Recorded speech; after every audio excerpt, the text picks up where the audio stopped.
ایت نصیب نہ ہو سکی، اس میں صدیق اکبر منفرد ہیں اور ہم ان کے جوتوں کو اپنے سر پر رکھتے ہیں۔ لیکن یہ کہنا کہ جناب یہ ترتیب میں کہنے یہ ترتیب یہ فضیلت ہے، پہلا جو ہے وہ افضل ہے، دوسرا 2 نمبر پر ہے، دوسرا 2 نمبر پر ہے، بولو نا جی، دوسرا جو ہے وہ 2 نمبر ہے، معاذ اللہ کتنی بری سوچ ہے۔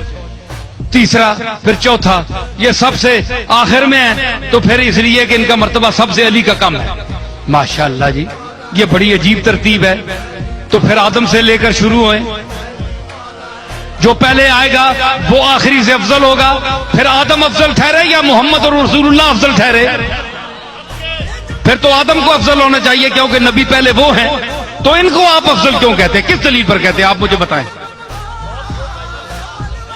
لوگ کہتے ہیں کربلا میں جناب ہویا ہی کچھ نہیں، اے لوگاں یا مشکل حل کرنے آپ سارے مارے گئے نہ کوئی نہیں پہنچیا، چنگے مشکل کشان وہ الو نے پٹھے ہو، تسی بھی تو ہوش کرو، اے دشمنان اہل بیت، اے معترضین کا واہیات ٹولا، غور کرو، انہاں تکلیف محسوس ہی نہیں ہوئی۔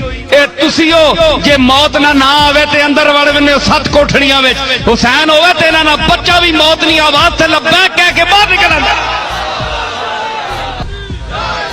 انہوں نے لکھا ہے کہ حضور تمام انبیاء سے افضل ہیں، کیا سیدہ فاطمہ بھی تمام انبیاء سے افضل ہیں؟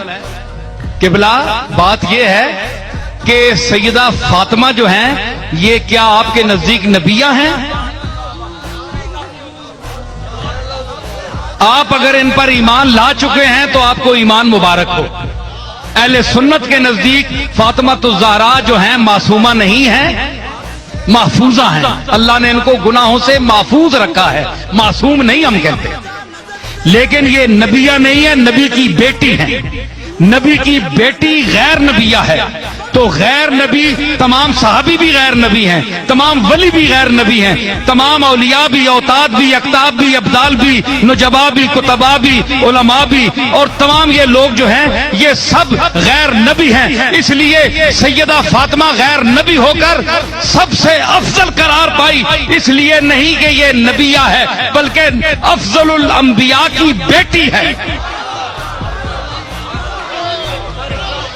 اور کچھ کہ فاطمہ پھر نبیہ کلو بھی افضل ہے، سبحان اللہ۔ ایک قیامت والے دن نبیہ کو پوچھی تو پھر انہوں نے جواب بھی تکی، اے میں گل تو آخر نبیہ کو پوچھی، رسول اللہ نے سامنے پوچھی، جس ویلے نبی کمنے پہ ہو سن اللہ نے سامنے حدیثاں پڑھنا